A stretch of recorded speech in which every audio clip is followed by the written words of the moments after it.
নতুন corona virus সংক্রমণের মধ্যে যুক্তরাজ্য থেকে ফিরছেন প্রবাসী বাংলাদেশিরা। থাকতে হবে 7 দিনের কোয়ারেন্টিনে। এখনই বন্ধ হচ্ছে না ফ্লাইট। করোনার মধ্যে দেশে দেশে বড়দিনের প্রস্তুতি। আয়োজন হবে বাসা বাড়িতেই। ভ্যাটিকান সিটিতেও হচ্ছে না সমাবেশ। ভাষণ দেবেন না পোপ। নির্যাতনে নয়, আল্লামা শফির মৃত্যু স্বাভাবিক, দাবি বাবুনগরীর। পদ্মা সেতুতে যান চলতে অপেক্ষা আরও 1 বছরেরও বেশি। আরেক দফা বাড়ছে প্রকল্পের মেয়াদ। মূল সেতুর পাশাপাশি এগিয়ে চলছে সংযোগ সেতুর কাজও। এবং দুর্ঘটনার ঝুঁকি নিয়েই প্রতিদিনই হাজার হাজার পর্যটক নামছেন সেন্ট মার্টিন দ্বীপে। জরাজীর্ণ যেটি যে কোনো সময় ভেঙে পড়ার শঙ্কা।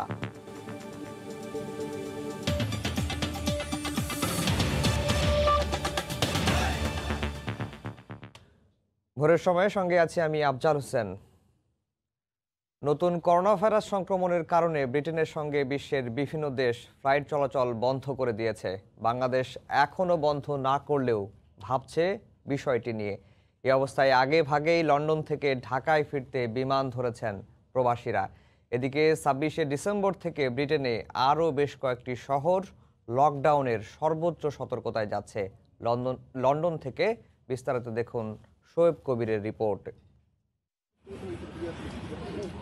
করোনার থাবায় বিপর্যস্ত পুরো ব্রিটেন। বুধবার দেশটির স্বাস্থ্যমন্ত্রী ম্যাট হ্যানকক আগামী 26শে ডিসেম্বর থেকে আরও কয়েকটি শহরকে লকডাউনের সর্বোচ্চ সতর্কতার মধ্যে অন্তর্ভুক্ত করার ঘোষণা দেন। এই অবস্থার মধ্যে বাংলাদেশ অভিমুখে বাড়ছে যাত্রীদের উপচে পড়া ভিড়। বেশ কিছু আন্তর্জাতিক এয়ারলাইন্স তাদের ফ্লাইট পরিচালনা না করার কারণে বাংলাদেশ বিমানেই এখন অন্যতম ভরসা বাঙালি যাত্রীদের জন্য।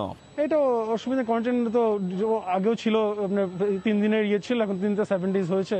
তো it's not a problem for me. এটা আপনার রুলস তো মেনে চলতে হবে, অ্যান্ড ট্রাভেল করতে হবে, যেহেতু এই সিচুয়েশন এটা মেনটেন তো করতে হবে। 7 দিন কোয়ারেন্টাইন করতে হবে। ইউকে থেকে যারা যাচ্ছি, আমি ভেবেছিলাম যে কোয়ারেন্টাইন করতে হবে, এখন ওইটার সিকিউরিটি পেয়ে গেছি। সো এখন ইনশাল্লাহ দেখি ঠিকঠাক মতন জার্নিটা হবে। আমরা যাচ্ছি এখন বর্তমানে হিথ্রো এয়ারপোর্টে আছি, বাংলাদেশ শাহজালালে গিয়ে পৌঁছাবো। লন্ডন থেকে বাংলাদেশে যেতে বিমান সহ প্রতিটি এয়ারলাইন্সে করোনা ভাইরাসের নেগেটিভ সনদ থাকা বাধ্যতামূলক করেছে হিথ্রো বিমানবন্দর কর্তৃপক্ষ। অন্যান্য এয়ারলাইন্সের ফ্লাইট বাতিল হওয়ার কারণে বাংলাদেশ বিমানে উপচে পড়া ভিড় দেখা গেছে। শোয়েব কবির, সময় সংবাদ, লন্ডন। ব্রিটেনের সর্বোচ্চ সতর্কতা জারি করেও খুব একটা কাজ হচ্ছে না। ব্রিটিশ স্বাস্থ্যমন্ত্রী জানান, দক্ষিণ আফ্রিকা সফর করে আসা 2 ব্যক্তির শরীরে মিলেছে উচ্চ ক্ষমতা সম্পন্ন দ্রুত গতির করোনা। যা নিয়ে উদ্বেগ এখন চরমে। লন্ডন থেকে শোয়েব কবিরের আরও একটি রিপোর্ট। করোনা ভাইরাসের তাণ্ডবে লন্ডভন্ড পুরো ব্রিটেন। নতুন বৈশিষ্ট্যের এই ভাইরাসটি শনাক্তের পর থেকে বেশ আতঙ্ক রয়েছেন পুরো ব্রিটেনবাসী। ইতিমধ্যে লন্ডন সহ পার্শ্ববর্তী এলাকাগুলিতে সর্বোচ্চ লকডাউনের সতর্কতা জারি করা হয়েছে। পাশাপাশি 26শে ডিসেম্বর থেকে বক্সিং ডে, সেদিন থেকে আরও বেশি এলাকাকে এই লকডাউনের আওতায় আনা হয়েছে। This new variant is highly concerning because it is yet more transmissible and it appears to have mutated further than the new variant that's been discovered in the UK. এই ভাইরাসে শিশুরাও আক্রান্ত হচ্ছেন। এই খবরে পুরো ব্রিটেন জুড়ে নতুন করে শঙ্কায় ফেলেছে। কেননা আগের যে ভাইরাস সেটিতে বয়স্করাই আক্রান্ত হতো এবং বয়স্কদের আক্রান্তের হার ছিল বেশি। সর্বশেষ সরকারি পরিসংখ্যার মতে আমরা যেটি দেখতে পেরেছি, একদিনে আক্রান্ত হয়েছেন 39,000-এরও বেশি এবং একদিনে মারা গেছেন 741 জন, যা গত এপ্রিল মাসের পরে সর্বোচ্চ সংখ্যক। ব্রিটিশ সরকার বরিস জনসন বেশ কিছু উদ্যোগ গ্রহণ করেছেন। এই নতুন ভাইরাসটি ক্ষণে ক্ষণে তার রূপ বদলাচ্ছে এবং সবচেয়ে বেশি ভয়ঙ্কর যে বিষয়টি, এই বিষয়টি হলো নতুন এই ভাইরাস সংক্রমণের ক্ষেত্রে আগের যে ভাইরাস রয়েছে করোনা ভাইরাস, সেটির ক্ষেত্রে 70% বেশি সংক্রমিত হচ্ছে। নতুন ভাইরাসের আরও 2টি নতুন রূপ শনাক্ত করেছে। তবে ফাইজার এবং বায়োনটেকের যে ভ্যাকসিন যেটি উদ্ভাবন করেছেন উগুর শাহিন, তিনি বলছেন তাদের ভ্যাকসিন নতুন বৈশিষ্ট্যের যে ভাইরাসটি শনাক্ত হচ্ছে তার বিরুদ্ধে প্রতিহত করতে কিংবা মোকাবেলা করতে সক্ষম হবে। ব্রিটেনের সাথে 50টিরও অধিক দেশ তাদের যোগাযোগ সম্পূর্ণভাবে বিচ্ছিন্ন করেছে। এখন দেখার বিষয়, ব্রিটিশ সরকার করোনা ভাইরাসের নতুন বৈশিষ্ট্য যেটি শনাক্ত হয়েছেন এটির সংক্রমণ কমাতে কতটুকু কার্যকরী পদক্ষেপ নিচ্ছেন। শোয়েব কবির, সময় সংবাদ, লন্ডন। এদিকে নতুন করোনা সংক্রমণ রুখতে ফ্লাইট বন্ধের বিষয়ে এখনও কোনো সিদ্ধান্তে আসতে পারেনি সরকার। ফ্লাইট বন্ধের বিষয়ে আলোচনা চলছে জানিয়ে স্বাস্থ্যমন্ত্রী জাহিদ মালেক বলেছেন, যুক্তরাজ্য থেকে এলে বাধ্যতামূলক 7 দিনের কোয়ারেন্টিনে থাকতে হবে। নতুন ধরনের করোনা আতঙ্কে গোটা বিশ্ব। যুক্তরাজ্যের সাথে বিমান চলাচল সাময়িক বন্ধ করে দিয়েছে জার্মানি, ইতালি, বেলজিয়াম, আয়ারল্যান্ড, তুরস্ক এবং কানাডা সহ বিশ্বের অন্তত 40টি দেশ। এ তালিকায় আছে প্রতিবেশী দেশ ভারতও। মহামারীকালে নানা দেশ আকাশপথে যোগাযোগ বন্ধ করলেও বাংলাদেশ ব্রিটেন ফ্লাইট চলাচল অব্যাহত ছিল। সিভিল এভিয়েশনের চেয়ারম্যান জানালেন, নতুন করোনার ঝুঁকি থাকলেও আপাতত বন্ধ হচ্ছে না ফ্লাইট। তবে ব্রিটেন ফেরত যাত্রীদের আলাদা করে স্ক্রিনিং হবে, প্রয়োজনে হবে পিসিআর টেস্টও। ইউকে থেকে যেসব যাত্রীগণ আসবেন, সম্মানিত যাত্রীগণ, তাদেরকে আলাদাভাবে শারীরিক, আমরা যেটাকে বলি মনিটরিং স্ক্রিনিং, স্বাস্থ্য স্ক্রিনিংটা আমরা আলাদাভাবে করব, যাতে করে আমাদের যে ঝুঁকির কথাটা বলছেন এটার ব্যাপারে আমরা আরও ঝুঁকিটা প্রশমন করতে পারি। এদের ব্যাপারে বিশেষ সতর্কতামূলক ব্যবস্থা আমরা 3টি আন্তর্জাতিক বিমানবন্দরে অলরেডি আমরা নিয়েছি। দেশের 3টি আন্তর্জাতিক বিমানবন্দরে এই নির্দেশনা কঠোরভাবে পালনের নির্দেশ দেওয়া হয়েছে বলে জানালেন বেসামরিক বিমান পরিবহন ও পর্যটন প্রতিমন্ত্রী। যথাসময়ে আমরা প্রয়োজনীয় ব্যবস্থা নিব। এটা যদি ডেট্রিমেন্টাল হয় দেশের জন্য, আমরা ইনস্ট্যান্টলি বন্ধ করা এমন কোনো ব্যাপার না, কিন্তু জিনিসটা গভীর পর্যবেক্ষণের মধ্যে আছে। এটা বিমান চলাচলটাই শুধু ঝুঁকি না, আমাদের এখান থেকে সিভিল এভিয়েশন কর্তৃপক্ষ তারাও কিন্তু জিনিসটা মনিটর করতেছে। এদিকে স্বাস্থ্যমন্ত্রী জাহিদ মালেক জানালেন, ফ্লাইট বন্ধের আলোচনা চলছে, পরিস্থিতি বুঝে ব্যবস্থা নেওয়া হবে। ইউকের সাথে প্রায় 40টি দেশের অধিক দেশ ফ্লাইট বন্ধ করেছে। আমরা সেই বিষয়ে চিন্তা ভাবনা করছি, প্রয়োজন হলে আমরাও সেই ব্যবস্থা গ্রহণ করব। যারা ইউকে থেকে আসবে তাদের 7 দিন রাখবো আমরা, তাদেরকে 3 দিনের জায়গায় 7 দিন রেখে টেস্ট করে তারপরে তাদেরকে আবার সেলফ কোয়ারেন্টাইনে যাওয়ার আমরা ব্যবস্থা নিব, পরামর্শ আমরা দিব। এবং ইউকে থেকে বা ওই রিজন থেকে যারা আসবে তাদের জন্য আমরা বলেছি আলাদা লাইন, এয়ারপোর্টে ইমিগ্রেশন আলাদা লাইন করবে, সবকিছু আলাদা ব্যবস্থা করবে। এই মুহূর্তে দেশে লকডাউনের কোনো পরিকল্পনা নেই বলেও জানান তিনি। শুভ খান, সময় সংবাদ, ঢাকা। করোনার দ্বিতীয় ঢেউ মোকাবেলায় আর্থিক প্রণোদনার পরিকল্পনা তৈরি করতে অর্থ মন্ত্রণালয়কে নির্দেশ দিয়েছেন প্রধানমন্ত্রী শেখ হাসিনা। বুধবার সকালে গণভবনে 8ম পঞ্চবার্ষিকী পরিকল্পনা চূড়ান্তকরণ সভায় এ নির্দেশনা দেন প্রধানমন্ত্রী। প্রধানমন্ত্রীর উপ প্রেস সচিব হাসান জাহিদ তুষার সাংবাদিকদের ব্রিফ করেন। সকলের সঙ্গে সমৃদ্ধির পথে স্লোগানে 8ম পঞ্চবার্ষিকী পরিকল্পনার 2021 থেকে 2025 সাল পর্যন্ত চূড়ান্ত খসড়া উপস্থাপন করে পরিকল্পনা কমিশন। এ সময় মন্ত্রণালয় ভিত্তিক দিক নির্দেশনা দেন সরকার প্রধান। 8ম পঞ্চবার্ষিকী পরিকল্পনা বাস্তবায়ন কৌশল পুঙ্খানুপুঙ্খভাবে করতে নির্দেশ দেওয়া হয় কমিশনকে। আগামী একনেক সভায় 8ম পঞ্চবার্ষিকী পরিকল্পনার চূড়ান্ত অনুমোদন দেওয়ার কথা রয়েছে।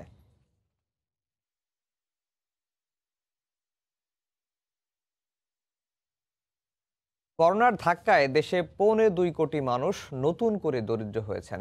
আবার এই করোনাকালেই কয়েক হাজার মানুষ উঠে এসেছে কোটিপতির তালিকায়। গবেষকদের বিশ্লেষণ, কর্মসংস্থানের অভাবেই এভাবে দিন দিন প্রকট হচ্ছে আয় বৈষম্য। অর্থনীতির এই বিপরীতমুখী চলনকে নিষ্ঠুর বলছেন স্বয়ং পরিকল্পনা মন্ত্রী। কামরুল হাসান সবুজের রিপোর্ট। ব্যস্ততা বাড়ছে দিনের ঢাকার, ব্যস্ততা বাড়ছে নানা কাজের সন্ধানে ছুটে চলা মানুষের। ঘন্টার পর ঘন্টা পেরিয়ে গেলেও যারা কাজ জোটাতে পারেননি তাদের হিসেবের খাতাটাও শূন্য। যেদিন কাজ মেলে সেদিনও মেলে না তাদের সংসার খরচের সরল অঙ্ক। কুড়িগ্রাম থেকে আইসি ঢাকা কাজ আইসি, এখন সে কাজ আছে নাই, আয়ডার কাম আছে, কাম তো নাই। এখানে কাজ একদিন পাইলে আরেকদিন পাই না। আমার এই মাসের মধ্যে 4 দিন ইনকাম করছি, ওষুধ পানি নাই আর বাসায় চাউলটার খরচাপাতিও নাই। পরিসংখ্যান ব্যুরো বলছে গেল 9 মাসেরও কম সময়ে দেশের প্রায় 9.5% মানুষ নতুন করে দরিদ্র হয়েছে। আবার বাংলাদেশ ব্যাংক বলছে গেল এপ্রিল, মে, জুন এই 3 মাসেই নতুন করে কোটিপতি হয়েছেন প্রায় 3,500 মানুষ। এসব পরিসংখ্যানে প্রমাণ হয় দেশে বাড়ছে আয় বৈষম্য। যেখানে স্বল্প আয়ের 5% মানুষের হাতে 0.5% সম্পদও নাই, সেখানে সর্বোচ্চ 5% আয়ের মানুষের হাতেই আছে 28% সম্পদ। আয় বৈষম্য দূর করার সবচেয়ে বড় উপায় হচ্ছে মানুষের কর্মসংস্থানের সুযোগ তৈরি করা। ক্রমবর্ধমান আয় বৈষম্য জিডিপি বাড়ালেও সমাজের জন্য কল্যাণকর হতে পারে না বলে মনে করেন পরিকল্পনা মন্ত্রী। যেগুলোকে ওয়েলফেয়ার, কল্যাণমূলক অর্থনীতি বলা হয়, যে বটম লাইনটা যেন এক পর্যায়ে থাকে যেটা সহনীয়, অমানবিক নয়। আমাদের দুর্ভাগ্য, আমাদের বটম লাইনটা অমানবিক বলছি না, তবে নিষ্ঠুর। মানব উন্নয়ন, ব্যবসা সহজীকরণ, এমন সব সূচকেই এগিয়ে চলছে বাংলাদেশ। তবে এই উন্নয়নের তৃপ্তির ঢেকুর তোলার সময় যেন গলার কাটা না হয়ে দাঁড়ায় আয় বৈষম্য, সেভাবেই হবে আগামীর পরিকল্পনা, এই প্রত্যাশা সকলের। কামরুল হাসান সবুজ, সময় সংবাদ, ঢাকা। জানাবো বড়দিনের প্রস্তুতির খবর। পূর্ণ লকডাউনের মধ্যে ইতালিতে বড়দিন, 31st নাইট ও নতুন বছর বরণ করা হবে। আয়োজন থাকবে বাসাবাড়ির মধ্যেই। এতে হতাশ প্রবাসী বাংলাদেশি ছাড়াও সাধারণ ইতালিয়ানরা। এবছর ভ্যাটিকান সিটিতেও বড়দিনের সমাবেশ হচ্ছে না। রোম থেকে জুমানা মাহমুদের রিপোর্ট। বুধবার মধ্যরাত থেকেই ইতালিতে পূর্ণ লকডাউন শুরু হয়েছে, চলবে আসছে জানুয়ারি মাসের 6 তারিখ পর্যন্ত। রাজধানী রোমে ব্যাপক আলোকসজ্জা করা হলেও বড়দিনের আনন্দ নেই কারো মনেই। লকডাউনের কারণে সবার মধ্যে বিরাজ করছে হতাশা। তবুও বুধবার বড়দিনের কেনাকাটায় ব্যস্ত ছিলেন ইতালীয় নাগরিকরা। সুপারমার্কেটগুলোতে উপচে পড়া ভিড় দেখা গেছে, কিন্তু লকডাউনের কারণে প্রবাসী বাংলাদেশিরা আবারও ক্ষতির সম্মুখীন হয়েছেন। লকডাউন চলাকালে রেস্টুরেন্ট, পানশালা সহ অন্যান্য প্রতিষ্ঠান সন্ধ্যার পর বন্ধ থাকবে। লকডাউনের এই সময়ে নাগরিকদের যাতায়াতের উপর বিধিনিষেধ আরোপ করা হয়েছে। অমান্যকারীদের গুনতে হবে মোটা অঙ্কের জরিমানা। বর্তমানে করোনার প্রভাবে বিগত দিনেও ব্যবসা বাণিজ্য হয় নাই, এবং এই ক্রিসমাসের সময় তো আমরা কোনো ব্যবসার কোনো আলো দেখছি না। বড়দিন উপলক্ষে ইতালিকে 10 দিনের জন্য লাল চিহ্নিত জোনে রাখা হচ্ছে। এই পরিস্থিতিতে ব্যবসা বাণিজ্যের অবস্থা খুবই খারাপ। এদিকে ইতালি থেকে আলাদা হওয়ার পর দীর্ঘ 91 বছর পার হয়েছে ভ্যাটিকান সিটির। এই প্রথম বড়দিনের কোনো অনুষ্ঠানে পোপ ভাষণ দেবেন না। করোনা নিয়ন্ত্রণে কর্তৃপক্ষ 10 দিনের লকডাউন ঘোষণা করেছে সেখানেও।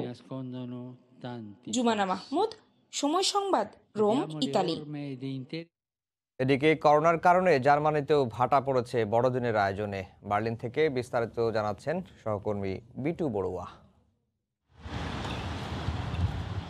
যুক্তরাজ্যে নতুন রূপ পাওয়া করোনা দক্ষিণ আফ্রিকাতেও ছড়িয়েছে।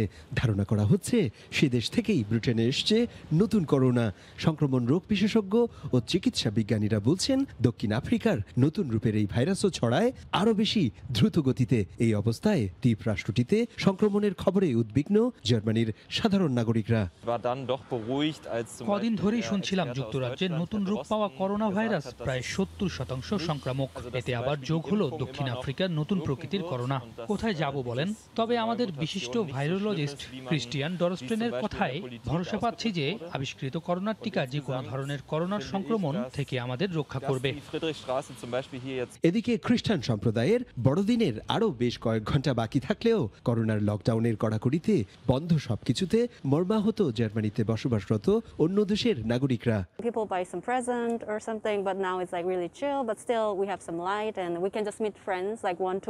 এরই মধ্যে বড়দিনের বিষয়টিকে মাথায় রেখে ফ্রান্স যুক্তরাজ্যের সঙ্গে বন্ধ সীমান্ত খুলে দিয়েছে। তবে সীমান্ত পারাপারে পণ্য পরিবহন চালকদের দেখাতে হবে 72 ঘন্টার ভেতরে পাওয়া করোনার নেগেটিভ সার্টিফিকেট। এতে কিছুটা হলেও আশার পালে লেগেছে হাওয়া।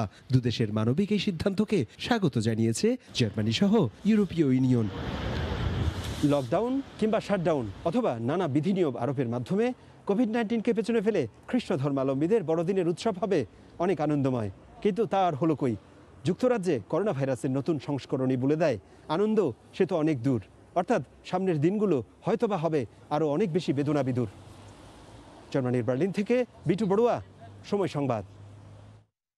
প্রিয়জনদের নিয়ে একসঙ্গে আনন্দ ভাগাভাগি করে বড়দিন ও নতুন বছর উদযাপন করা হবে না আয়ারল্যান্ডেও। অস্বাভাবিক হারে করোনা সংক্রমণ বেড়ে যাওয়া আর ব্রিটেনে নতুন করোনার আবির্ভাবে সতর্ক থাকতে তৃতীয়বারের মতো লকডাউন ঘোষণা দিয়েছে আইরিশ সরকার। চলবে 12ই জানুয়ারি পর্যন্ত। আয়ারল্যান্ড থেকে বিস্তারিত জানাচ্ছেন সৈয়দ জুয়েল। বড়দিন আর নতুন বছর স্বাভাবিকভাবে উদযাপন করার কথা ছিল আয়ারল্যান্ডবাসীর। একদিকে লকডাউন শিথিলের পর শপিং মলগুলো থেকে শুরু করে জনসমাগম এলাকায় সামাজিক দূরত্ব মেনে না চলা আর উপচে পড়া ভিড়ে দ্রুত সংক্রমণের হার কয়েক গুণ বেড়ে যাওয়ায় তৃতীয়বারের মতো আগামী 12ই জানুয়ারি পর্যন্ত লকডাউনের কবলে পড়তে হলো। 24 ডিসেম্বর থেকে 26 ডিসেম্বর 2 জন, 27 থেকে 31 ডিসেম্বর পর্যন্ত একজন সদস্য ভ্রমণ করতে পারবেন আত্মীয় পরিজনের বাড়িতে। তবে 1 জানুয়ারি থেকে কোনো পরিবারের সদস্যই আর কারো বাড়িতে প্রবেশ করতে পারবেন না। পাশাপাশি 26 ডিসেম্বর থেকে নিজ কাউন্টি থেকে অন্য কাউন্টি ভ্রমণেও রয়েছে নিষেধাজ্ঞা। ভ্যাকসিনের খবরে স্বাভাবিক জীবনে ফেরার অপেক্ষার অবসান যখনই হচ্ছিল, ঠিক তখনই ইংল্যান্ডে করোনার নতুন মাত্রা আর সংক্রমণ বেড়ে যাওয়ায় দ্রুতই সব ঠিক হচ্ছে না বলে মনে করছেন প্রবাসীরা। অবস্থা এতই খারাপ যে আমাদের আয়ারল্যান্ডে অল্প সংখ্যক মানুষ আমরা থাকি, এখানে জাস্ট 50 লাখ মানুষ। আমরা সবাই খুব ভয় পাচ্ছি যে কি হবে আগামী দিনগুলো। আশা করছিলাম যে আমরা নতুন বছরটা নতুনভাবে শুরু হবে, এই করোনা থেকে আমরা মুক্তি পাবো। সবাই বলতেছিল যে ভ্যাকসিনটা আসছে, ভ্যাকসিনটা আমাদের জন্য অনেক উপকার হবে। বাট এট দ্য মোমেন্ট ভ্যাকসিনের যে অবস্থা দেখা যাচ্ছে তাতে মনে হচ্ছে না যে আমরা এর থেকে আগামী 6 মাস অবধি কোনো রকম মুক্তি পাবো। বলবো যে স্টে সেফ, এনজয় ইউর। এদিকে 12 জানুয়ারির মধ্যে সংক্রমণ না কমলে লকডাউনের মেয়াদ বাড়ানো হবে বলে আভাস দিয়েছে দেশটির স্বাস্থ্য মন্ত্রণালয়। কাল থেকে এরকমের প্রাণবন্ত শহর দেখবে না আয়ারল্যান্ডের মানুষ। লকডাউনে বড়দিন আর নতুন বছরের উৎসব একাকেই কাটাতে হবে ঘরের কোণে। তাই শেষ সময়ের কেনাকাটা আর শেষ সময়ে প্রিয়জনদের সাথে মেলামেশায় একটু হলেও সুখের ছোঁয়া এখানে। সৈয়দ জুয়েল, সময় সংবাদ, আয়ারল্যান্ড। বড়দিন উদযাপনে আলোর ফোয়ারা ছুটে কলকাতার পার্ক স্ট্রিটে। আলো আর উজ্জ্বলতায় বিশ্ববাসীর নজর কাড়ে মাত্র 2 কিলোমিটারের এই রাস্তাটি।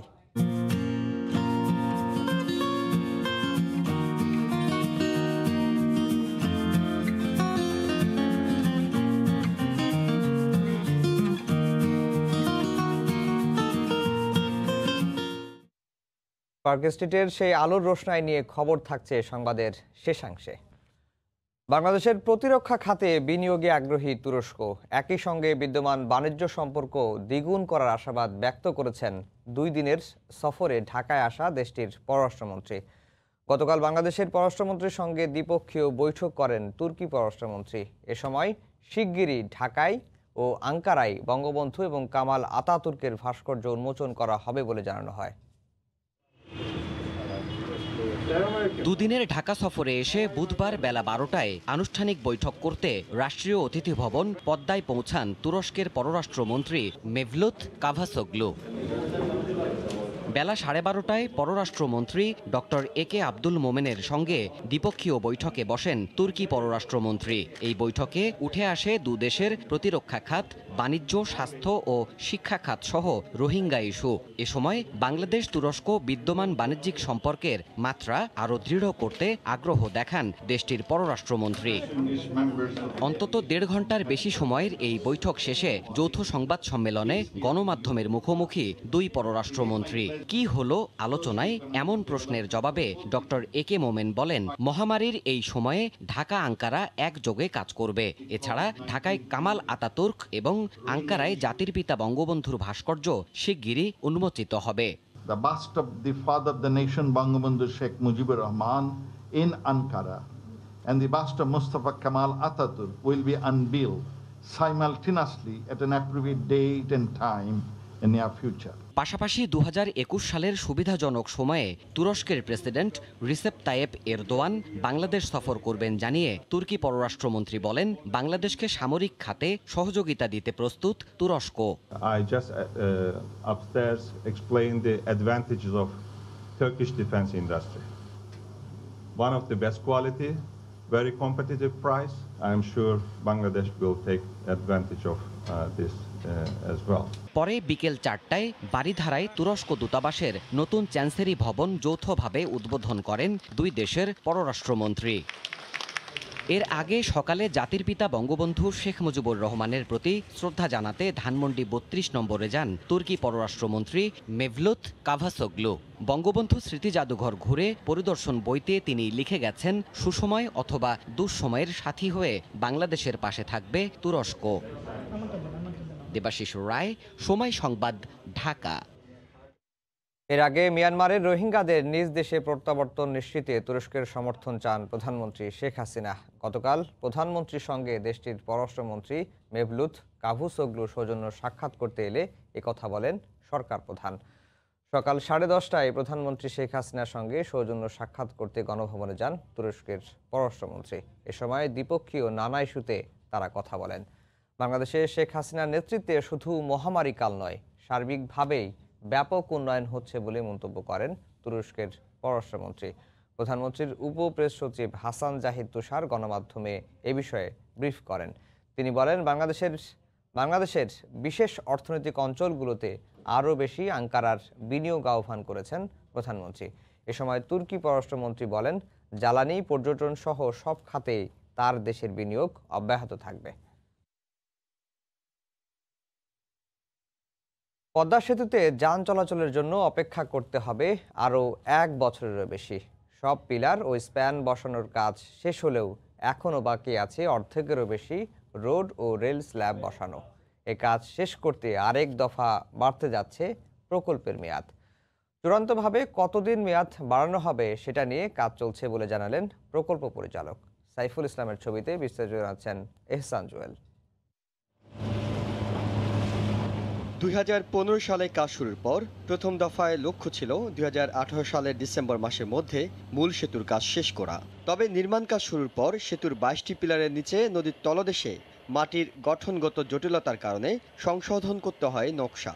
এ কাজে দেরি হয় প্রায় 1.5 বছর। তখন মেয়াদ বাড়িয়ে নতুন লক্ষ্য নির্ধারণ করা হয় 2019 সালের ডিসেম্বর মাস। পিলার নির্মাণে বিলম্ব ধীর করে আনে স্প্যান বসানোর গতি। এমনকি স্প্যান বানিয়ে ফেলার পরও নির্ধারিত পিলার তৈরি না হওয়ায় সেটি রাখার জায়গা সংকট দেখা দেয়। এ অবস্থায় নদীর পিলারের উপর অস্থায়ীভাবে কিংবা চরের কাছে নিয়ে রাখতে হয় স্প্যানগুলো। 2019 সালের শেষ দিকে সবগুলো পিলারের নির্মাণ শেষ হয়ে আসার পর গতি পায় কাজ, কিন্তু তখনও বাকি 22টি স্প্যান বসানো। এই অবস্থায় দ্বিতীয় দফায় নতুন লক্ষ্য নির্ধারণ করা হয় 2021 সালের জুন মাস। চলতি বছরের মার্চ মাসে করোনা আর এপ্রিল মাসে নদীতে দীর্ঘমেয়াদী রেকর্ড পানির উচ্চতা বৃদ্ধির ফলে আবারও 4 মাস বন্ধ থাকে এই কাজ। সংকট দূর হলে গত 10 ডিসেম্বর সব স্প্যান বসানোর কাজ শেষ করে আনা হলেও বাকি 6 মাসে সম্ভব নয় সেতুতে স্ল্যাব বসানোর কাজ শেষ করা।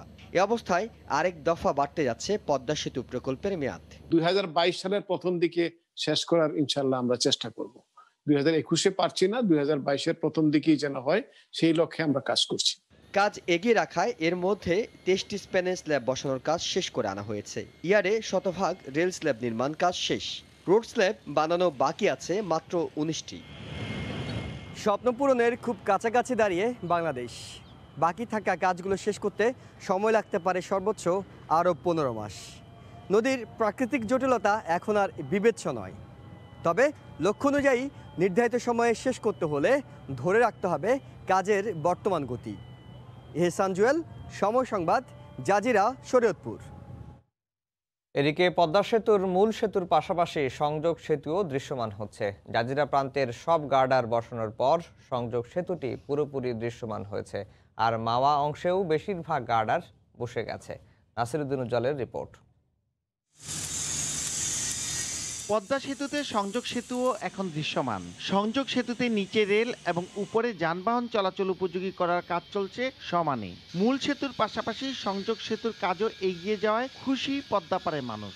আমরা অনেক তাড়াতাড়ি আশা করি ব্রিজ দিয়ে চলাফেরা করতে পারবো সবাই, আমরা অনেক খুশি। নিজস্ব অর্থায়নে নির্মিত পুরো পদ্মা সেতু দৃশ্যমান হয় বাঙালি জাতি বিশ্ব দরবারে বিশেষ এক উচ্চতায় পৌঁছেছে। আর এই কাজে সম্পৃক্ত থাকতে পেরে খুশি নির্মাণ শ্রমিকরাও। আমাদের নিজের সম্পদ, আমাদের নিজের ভবিষ্যতের উন্নত হবে, দেশ উন্নত হবে। আমরাও যারা এই সেতুতে কাজ করতেছি, আমরাও স্বেচ্ছা এবং মন খুশিতে আনন্দিতে তো এটা কাজ করতেছি। আমরা কাজ করতেছি, এটা আমাদের মনে থাকবে বৃদ্ধ বয়সে যে আমরা পদ্মা সেতু কাজ করছি।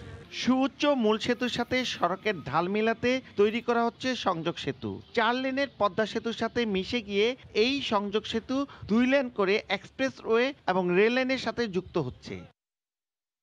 আনুষঙ্গিক কাজ হিসেবে কিছু ঢালাইয়ের কাজ বাকি আছে, যা সহসায় সম্পূর্ণ হবে জাজিরা প্রান্তে। আর মাও প্রান্তে সুপারটি গার্ডারগুলো স্থাপনের কাজ চলমান আছে, যা আশা করা যাচ্ছে খুব শীঘ্রই সম্পূর্ণ হবে। সংযোগ সেতুর অগ্রগতি ৭৯%। 414টি টি গার্ডার তৈরি শেষ, বাকি 24টি তৈরি কাজ চলছে মাওয়ায়। 234টি টি গার্ডার স্থাপনের মধ্য দিয়ে জাজিরা প্রান্তে ভায়াডাক্টের টি গার্ডার স্থাপন সম্পন্ন হয়ে গেছে। মাওয়া প্রান্তে 110টি টি গার্ডার স্থাপন হয়েছে, বাকি রয়েছে মাত্র 94টি। এরই মধ্য দিয়ে পদ্মা সেতুর দুপ্রান্তে প্রায় 3 কিলোমিটার দীর্ঘ সংযোগ সেতুর কাজ দ্রুত এগিয়ে চলেছে। নাসিরউদ্দিন উজ্জ্বল, সময় সংবাদ, মুন্সিগঞ্জ। একটি মাত্র জেটিতেই প্রায় একই সময়ে নোঙর করছে 5 থেকে 7টি জাহাজ। আবার কয়েক হাজার পর্যটক একই সময়ে জেটিতে থাকায় ভেঙে পড়ে বড় দুর্ঘটনার শঙ্কা রয়েছে। প্রতিদিন হাজারো পর্যটকের ঢল নামা সেন্ট মার্টিন দ্বীপের প্রবেশের বাস্তবতা এমনই নির্মম। নানা আশ্বাস পেলেও কোনো সুরাহা না পেয়ে অসহায়তার কথা বলছে স্থানীয় প্রশাসন। আল মামুনের ক্যামেরায় রাশেদ ডিমনের রিপোর্ট।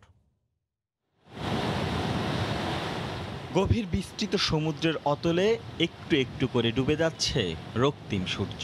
প্রখর আলোয় যে সূর্যটা চারচরে দিয়েছিল আলোময় দিন, ঠিক এখনই যেন ডুবে গেল সকল আলো নিয়ে। একটু পরেই টুপ করে সন্ধ্যা নামলো, দেখা মিলল এক মায়াময় চাঁদের। এমন স্নিগ্ধ মায়াবী চাঁদের সাথেই তো এবার সন্ধি। প্রকৃতির অপার লীলার এই আয়োজনের সঙ্গী হতে সাগর পাড়ি দিয়ে ছুটে আসেন মানুষ। এখানে প্রকৃতির মাঝে মানুষের মিশে থাকার এক নান্দনিক আবহ তৈরি হয়, অথচ প্রকৃতিপ্রেমীদের প্রথম দর্শন রীতিমতো আতঙ্কের। নামার পরের অভিজ্ঞতা মনে হচ্ছে ফুলসিরাতের একটা প্রথম অধ্যায়ের একটা খুব সামান্য একটা রূপ আমরা পার হচ্ছি। যে কেউ পিছলিক হয়ে পড়ে যেতে পারে। আমরা আসছি, আমাদের বাবা মা ভিতরে রয়ে গেছে, বাবা হাঁটতে একটু সমস্যা হয়। যেটি থেকে তীরে যেতে যতটা পথ পাড়ি দিতে হয় সেটিও বন্ধুর। পিলারগুলো ভেঙেছে অনেক আগে, দুই পাশে রেলিংও উধাও বহু আগে। এটা ঠিক করতে হবে, নাইলে তো মনে করেন রিস্ক এখানে আসা। নট গুড, ভালো করে আরো প্রশস্ত করা দরকার। আবার এখানেই ফিরছে মালবাহী ট্রলার। সব মিলিয়ে শুধু কি পর্যটক, যেটি বিড়ম্বনায় হাঁপিয়ে উঠেছেন স্থানীয়রাও। এজরিটা 14-15 বছর হয়ে গেছে। এজরি নিয়ে আমাদের খুব সমস্যা আছে। 2 প্রল থেকে 1 প্রল অলরেডি চলে গেছে, যেহেতু জাস্ট রডগুলো আছে।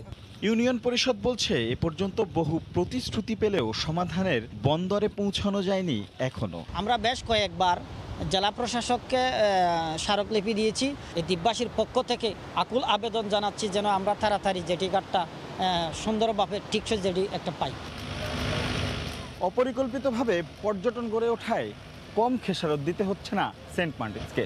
তারপরও কারো টনক নড়ছে কোথায়।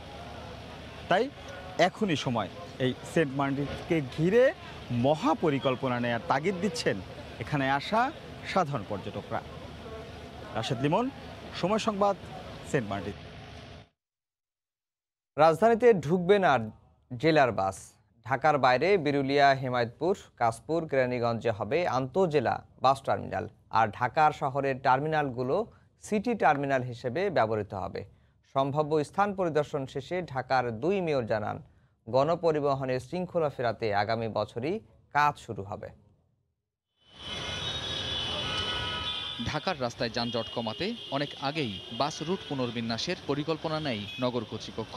দীর্ঘদিন ঝুলে থাকার পর অবশেষে এ লক্ষ্যে ঢাকার বাইরে 4টি আন্তঃজেলা বাস টার্মিনাল করার কথা ভাবছে 2 সিটি কর্পোরেশন।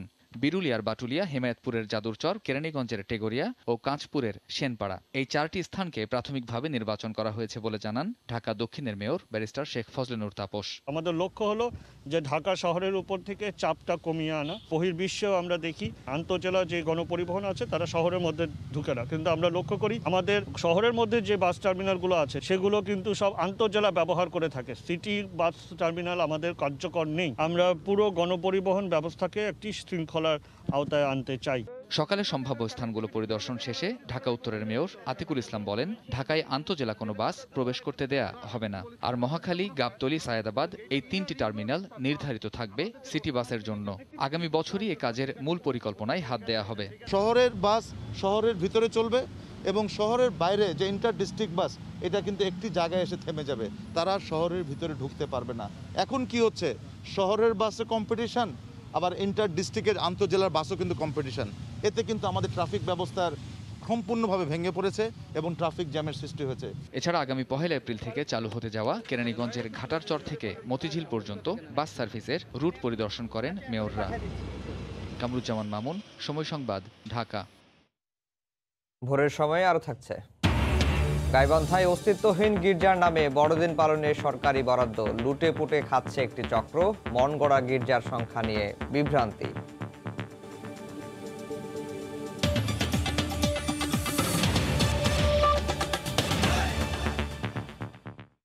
নির্যাতনে নয়, হেফাজতের আমির আল্লামা শফির স্বাভাবিক মৃত্যু হয়েছে উল্লেখ করে পরিবারের পক্ষ থেকে করা মামলা প্রত্যাহারের দাবি জানিয়েছেন জুনায়েদ বাবুনগরী।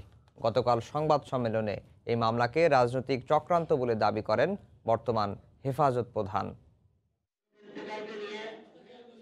বুধবার দুপুরে হাটহাজারী মাদ্রাসায় আয়োজিত এই সংবাদ সম্মেলনে বর্তমান আমির জুনায়েদ বাবুনগরীর উপস্থিতিতে লিখিত বক্তব্য পাঠ করেন বিজ্ঞান ও প্রযুক্তি বিষয়ক সম্পাদক নুরুল আফসার আজহারি। সংবাদ সম্মেলনে জুনায়েদ বাবুনগরী দাবি করেন বয়সের কারণেই আল্লামা শফির মৃত্যু হয়েছে। কোনো নির্যাতনের ঘটনা ঘটেনি, বরং ছেলে আনাস মাদানির অনৈতিক আচরণে আল্লামা শফি ব্যথিত ছিলেন বলে জুনায়েদ বাবুনগরী জানান। কোনো নির্যাতন ওনার উপরে হয় নাই, ওনার উপর নির্যাতনের কোনো প্রশ্নই আসে না। আমরা সবাই ওনার আশেক। আল্লামা আহমদ শফি সাহেবের মৃত্যু স্বাভাবিক। গত 17 ডিসেম্বর আল্লামা শফির শ্যালকবাদী হয়ে হেফাজতে ইসলামের 36 নেতাকে আসামি করে দায়েরকৃত মামলাকে তিনি রাজনৈতিক চক্রান্ত বলে উল্লেখ করে অবিলম্বে এই মামলার প্রত্যাহারের দাবি জানান। যারা অস্বাভাবিক দাবি করে তারা রাজনৈতিক ফায়দা লুটানোর জন্য করে, এই মামলা প্রত্যাহার করতে হবে। সংবাদ সম্মেলনে দাবি করা হয় আল্লামা শফির ছেলে আনাস মাদানি হাটহাজারী মাদ্রাসায় দখলদারিত্ব কায়েম করছিলেন, তার কারণেই নানা জটিলতার সৃষ্টি হয়েছিল। আর এই অংশকে জুনায়েদ বাবুনগরীর অনুসারীরা চিহ্নিত দালাল গোষ্ঠী বলে আখ্যায়িত করেন। ব্যক্তিগতভাবে নিজস্ব স্বার্থ উদ্ধার করার জন্য কাজ করেছে। 3 দিন ধরে হাটহাজারী মাদ্রাসায় অবরুদ্ধ থাকার পর 18 সেপ্টেম্বর চিকিৎসার জন্য ঢাকা নেওয়া হলে সেখানে মারা যান হেফাজতে ইসলামের আমির আল্লামা আহমদ শফি। এরপর সম্মেলনের মাধ্যমে আমির হন সাবেক মহাসচিব জুনায়েদ বাবুনগরী, আর মহাসচিব হন নূর হোসাইন কাশেমি। অবশ্য কাশেমি অসুস্থ হয়ে কয়েকদিন আগে মারা যান। সময় সংবাদ, চট্টগ্রাম। পর্যটক সেজে বাংলাদেশে ঢুকে পাতা হয় প্রতারণার ফাঁদ। বড় বড় ব্র্যান্ডের নামে নকল সেলাই মেশিন বিক্রি করছিল চীনা নাগরিকদের একটি চক্র। দুজনকে আটকের পর বেরিয়ে এসেছে চাঞ্চল্যকরী তথ্য। রাজধানীর তুরাগ এলাকায় অভিযান চালিয়ে নিম্নমানের 1100 সেলাই মেশিন উদ্ধার করা হয়।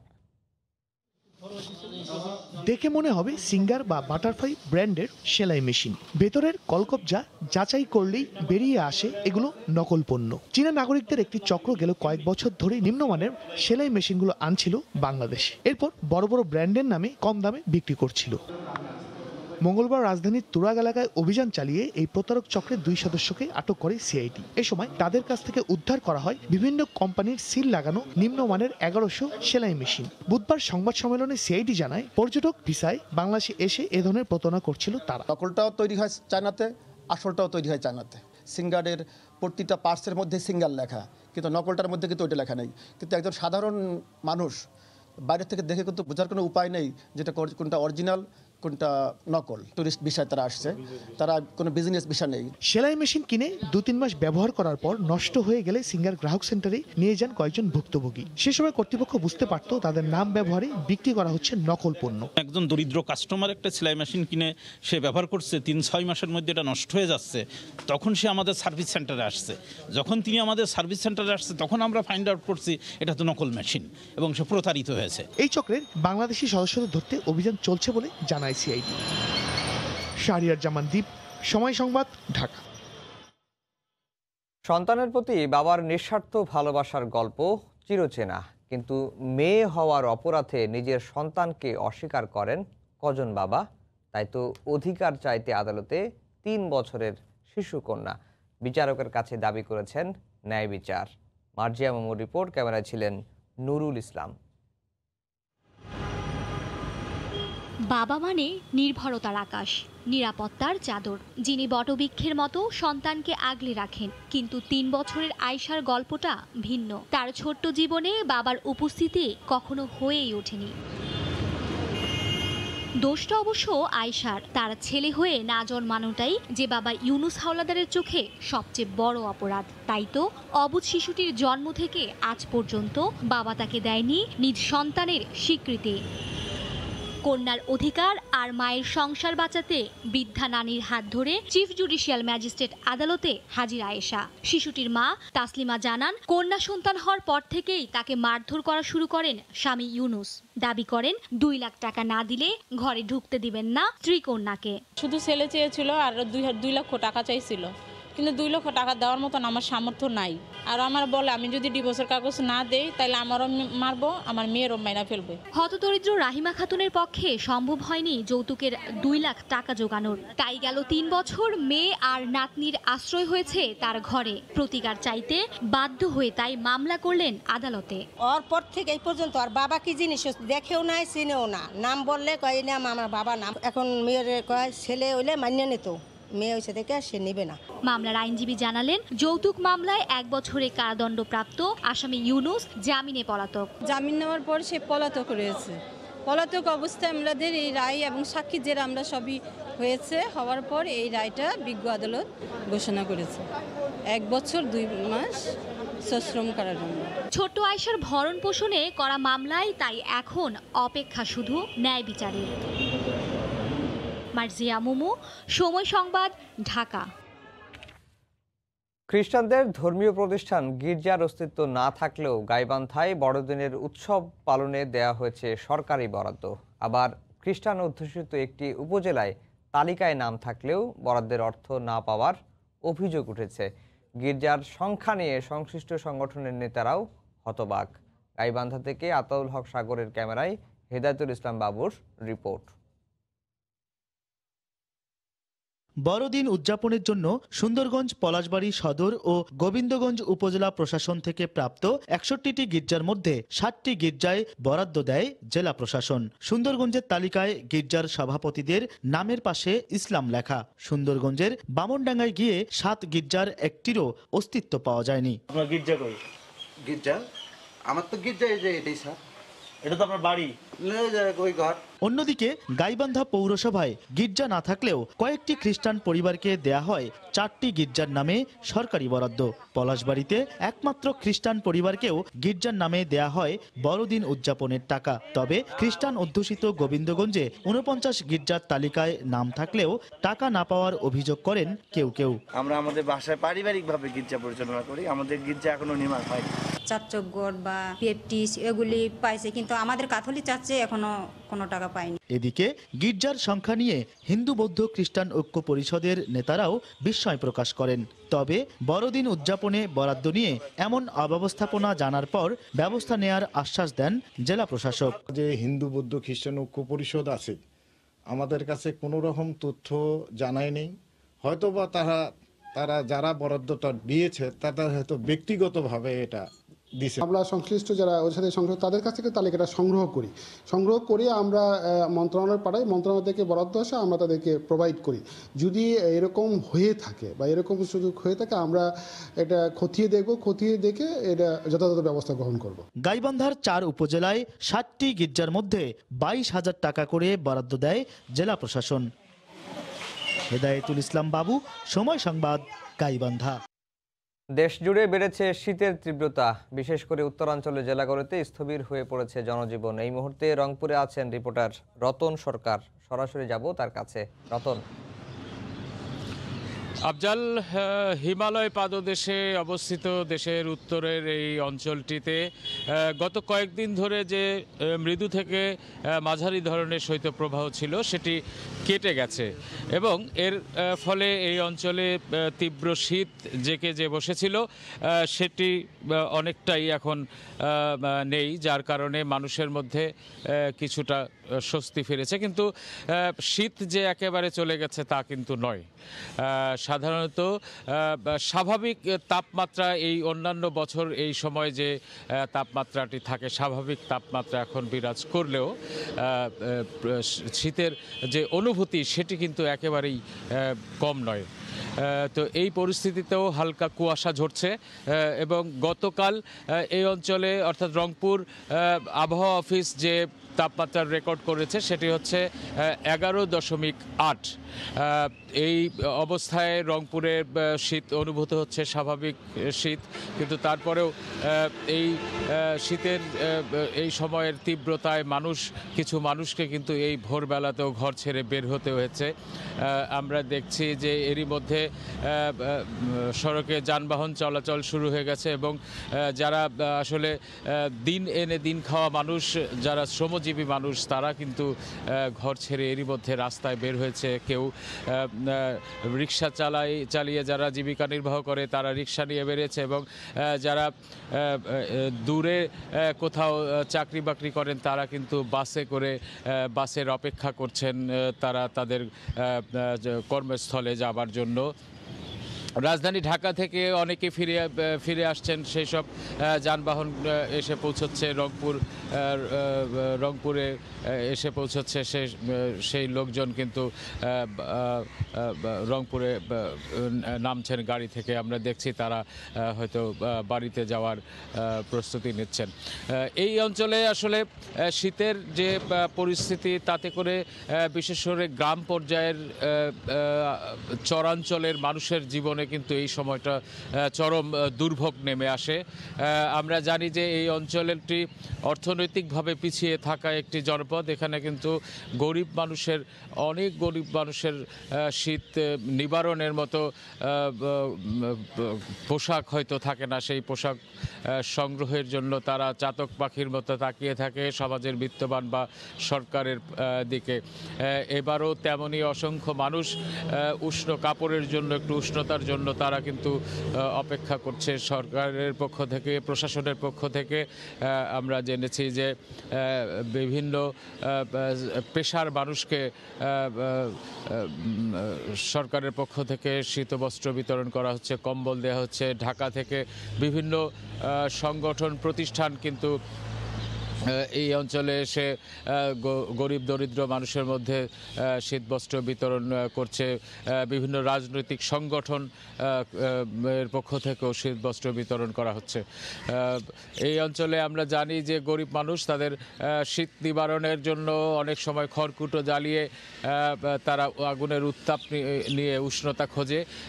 এভাবে কিন্তু আমরা বিগত কয়েকটি বছর দেখেছি যে এখানে অসংখ্য মানুষ আগুন তাপাতে গিয়ে অগ্নিদগ্ধ হয়েছে, অনেকের মৃত্যু হয়েছে। তবে এই প্রবণতা এবার একেবারেই কমে এসেছে এবং রংপুর বার্ন ইউনিট এই সময়টিতে আসলে গত 2-3 বছর বার্ন ইউনিট ভর্তি হয়েছিল রোগীতে। এবার কিন্তু সেই রোগীর সংখ্যা একেবারেই নেই বললে চলে এবং মাত্র একজন অগ্নিদগ্ধ হয়েছিলেন এবং তিনি মারা গেছেন। এই একটি ঘটনাই এবার ঘটেছে রংপুরে।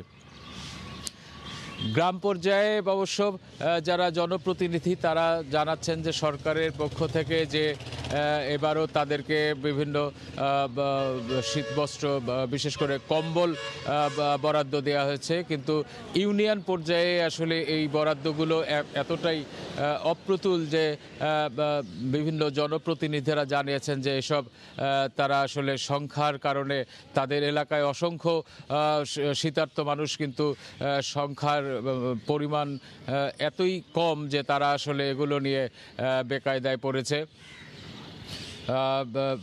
প্রশাসনের পক্ষ থেকে অবশ্য আরও কিছু শীতবস্ত্র, কম্বল চেয়ে পাঠানো হয়েছে।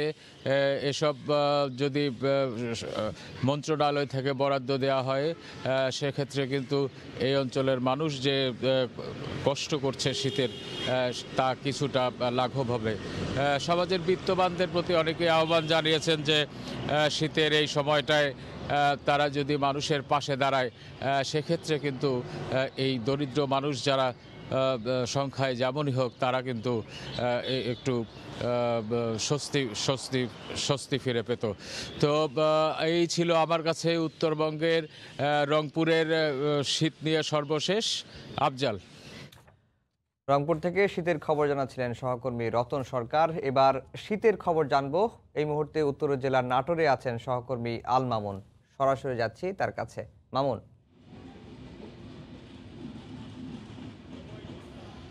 আফজাল, গত কয়েকদিনের যে শীতের তীব্রতা সেটি কিন্তু এখনও নাটোরে রয়েছে। তবে আজকে সকাল থেকে যে বিষয়টি আমরা দেখছি, কুয়াশাটা একটু কম থাকলেও হিমেল হাওয়ার কারণে কিন্তু সেই শীতের তীব্রতাটা কিন্তু প্রচণ্ড রয়েছে। বিশেষ করে শীতের তীব্রতার কারণে যেটি দেখতে পাচ্ছি, এই আমার পেছনে আপনারা দেখতে পাচ্ছেন ছিন্নমূল যে মানুষগুলো রয়েছে তাদের কর্মক্ষেত্র, যেটি সকাল হলেও তারা দৌড়াতেন, তারা কিন্তু তাদের সেই কর্মক্ষেত্রগুলো কিন্তু যেতে পারছেন না। তারা শীতের কারণে কিন্তু জোরসোর হয়ে স্টেশনেই অবস্থান করছেন। বিশেষ করে যে বিষয়টি বলা যেতে পারে, এই ছিন্নমূল পর্যায়ে মানুষদের কিন্তু এখন পর্যন্ত কোনো সহযোগিতা বা কোনো শীতার্ত কাপড় বা কোনো কিছু কিন্তু দিয়ে সহযোগিতা করা হয়নি বলে আমি এনাদের সাথে কথা বলে বলেছি, তারা সেই বিষয়টি বলছেন।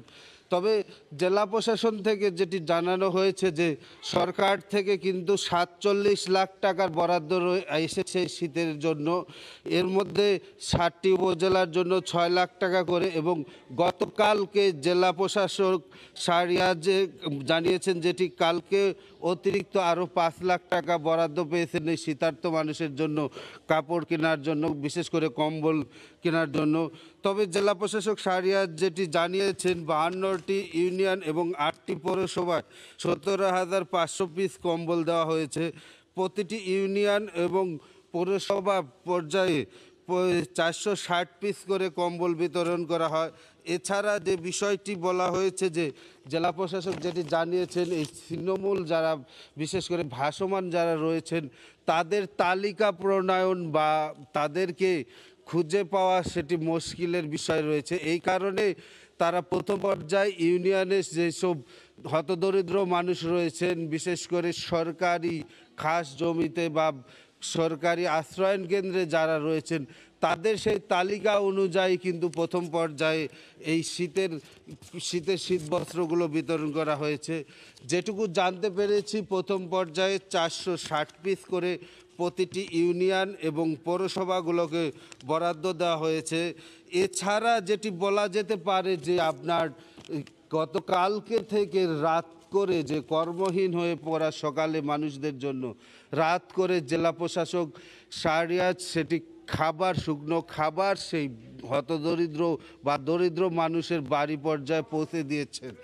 এছাড়া যেটুকু বলা যেতে পারে যে শীত কিন্তু আরও সামনে আরেকটি ভয়াবহ অবস্থা রূপ নেওয়ার কারণে সেই সময় কিন্তু এই মানুষগুলো যারা রয়েছে ছিন্নমূল হতদরিদ্র মানুষ রয়েছে, তাদের কি পরিস্থিতি হবে, তারা কি অবস্থায় যাবেন সেটি কিন্তু কেউ বলতে পারছে না।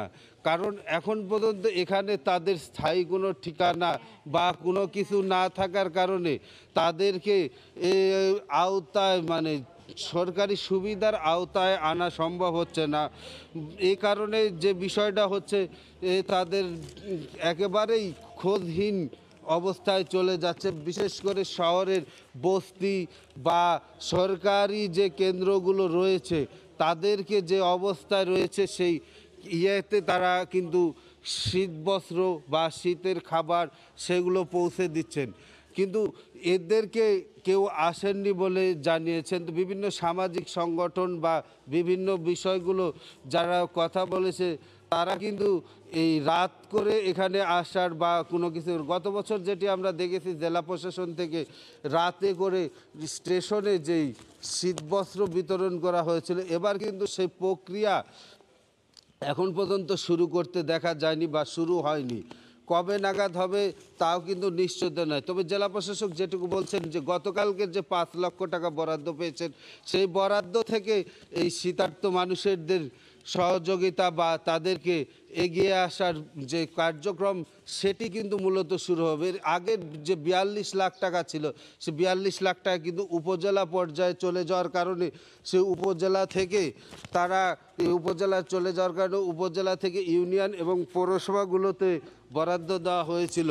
তবে একটি বিষয় যেটুকু ইয়ে করা যায় যে নাটোরে আবহাওয়া অফিসের কোনো শাখা না থাকা এবং সরকারি কোনো প্রতিষ্ঠান না থাকার কারণে তাপমাত্রা সঠিক কিন্তু এটি জানা যায় না। এ কারণে ইন্টারনেটের উপর ভিত্তি করে অনুমান করে এই তাপমাত্রার উপরই চলে। যে শীতের কুয়াশা বা আবহাওয়া যেটি দেখা যায় সেটি কিন্তু কারণে যে কৃষি যে ক্ষতির একটা সম্ভাবনা ছিল, গতকাল রোদের কারণে সেটি আবার পরিস্থিতিটা আবার স্বাভাবিক হয়ে আসতে শুরু করেছে। তবে ছিন্নমূল এবং ভাসমান এই মানুষদের জন্য সরকারি সহযোগিতা আসবে, এটাই তারা প্রত্যাশা করে। তারা যে সকালে কর্মচঞ্চল হয়েছিল, এখন তারা শীতে কাতর হয়ে স্টেশনে অবস্থান করে, তাদের দিকে কেউ এগিয়ে আসবে। এটি ছিল আমার কাছে নাটোর স্টেশন থেকে শীতের সর্বশেষ পরিস্থিতি। আফজাল। শীতের খবর জানাতে নাটোর থেকে আমাদের সঙ্গে যুক্ত হয়েছিলেন সহকর্মী আল মামুন। কক্সবাজারে চাঁদার দাবিতে শরণার্থী ত্রাণ ও প্রত্যাবাসন কমিশনার কার্যালয়ের এক স্বেচ্ছাসেবককে অপহরণ করেছে রোহিঙ্গা সন্ত্রাসীরা। গতকাল বিকেলে উখিয়ার পালংখালী ইউনিয়নের শফিউল্লাহ কাটা রোহিঙ্গা ক্যাম্পে এ ঘটনা ঘটে। আর্মড পুলিশ জানায়, বিকেলে ওই ক্যাম্পে দায়িত্ব পালনকালে শরণার্থী ত্রাণ ও প্রত্যাবাসন কমিশনার কার্যালয়ের কর্মী মোহাম্মদ হোসেনকে অজ্ঞাত রোহিঙ্গা সন্ত্রাসীরা অপহরণ করে নিয়ে যায়। পরে তাকে ছেড়ে দিতে স্বজনদের কাছে মুঠোফোনে 2 কোটি টাকা মুক্তিপণ দাবি করে সন্ত্রাসীরা। খবর পাওয়ার পর থেকে অপহৃতকে উদ্ধারে রোহিঙ্গা ক্যাম্পে অভিযান চলছে বলে জানিয়েছে এপিবিএন।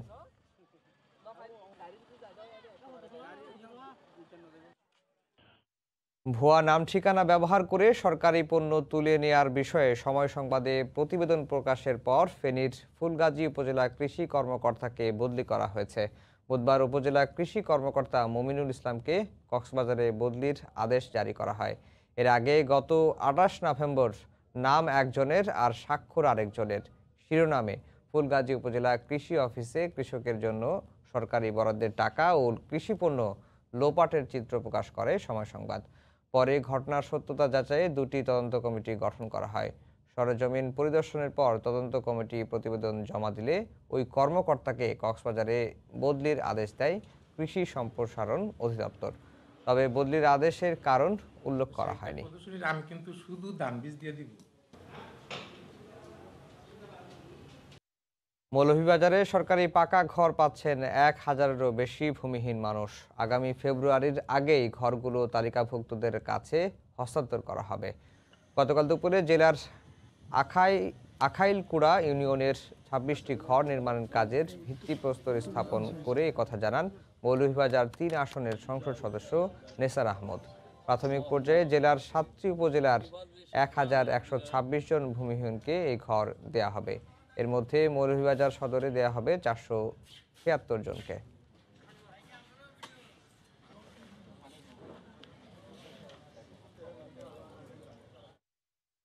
পিরোজপুরের মঠবাড়িয়া উপজেলা আওয়ামী লীগের 11টি ইউনিয়ন ও একটি পৌরসভার পূর্ণাঙ্গ কমিটি ঘোষণা করা হয়েছে। উপজেলা আওয়ামী লীগের ত্রিবার্ষিক সম্মেলন সামনে রেখে এই কমিটি ঘোষণা করা হয়। করোনা ভাইরাসের কারণে সম্মেলন না হওয়ায় প্রেস বিজ্ঞপ্তির মাধ্যমে এই কমিটি ঘোষণা করেন উপজেলা আওয়ামী লীগের সভাপতি রফি উদ্দিন আহমেদ ফেরদৌস ও সাধারণ সম্পাদক আজিজুল হক সেলিম মাতব্বর। ঘোষিত কমিটি আগামী 3 বছর দায়িত্ব পালন করবেন বলে জানানো হয়।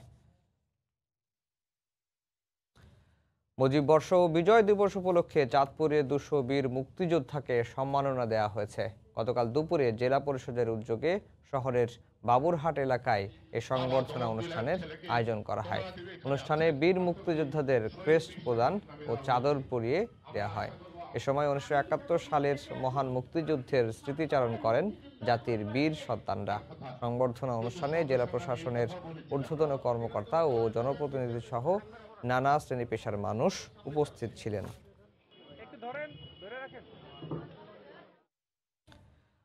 দেশের বরেণ্য অভিনেতা ও নাট্যকার মান্নান হীরা মারা গেছেন। গত রাতে হৃদরোগে আক্রান্ত হয়ে রাজধানীর একটি হাসপাতালে শেষ নিঃশ্বাস ত্যাগ করেন তিনি।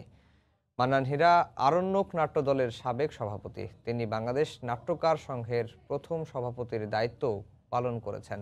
নাট্যকার হিসেবে তিনি বাংলা একাডেমি পুরস্কার পেয়েছেন। তার রচিত অনেক নাটক মঞ্চ ও টিভির দর্শককে মুগ্ধ করেছে। তিনি ছিলেন একজন প্রশংসিত নির্মাতাও। তিনি 71-এর ক্ষুদিরাম চলচ্চিত্রটি নির্মাণ করেন।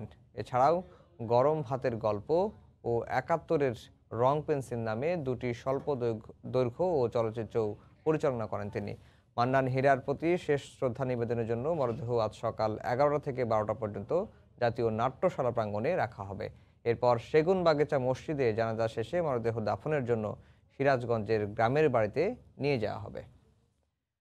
মুন্সিগঞ্জ শহরের প্রধান সড়কে ভোরের হাটে বিপুল পরিমাণ মৌসুমী সবজি উঠেছে। শীতের সবজির সরবরাহ বাড়ায় এই বাজারে কমেছে সবজির দাম, তবে আলুর দাম এখনও চড়া রয়েছে। বাজার পরিস্থিতি জানাতে এই মুহূর্তে সেখানে আছেন সহকর্মী নাসির উদ্দিন উজ্জ্বল। সরাসরি যাচ্ছি তার কাছে। উজ্জ্বল। আফজাল, এই শীতে হরেক রকমের সবজিতে কিন্তু সয়লাভ হয়ে গেছে মুন্সিগঞ্জের এই প্রধান সড়ক।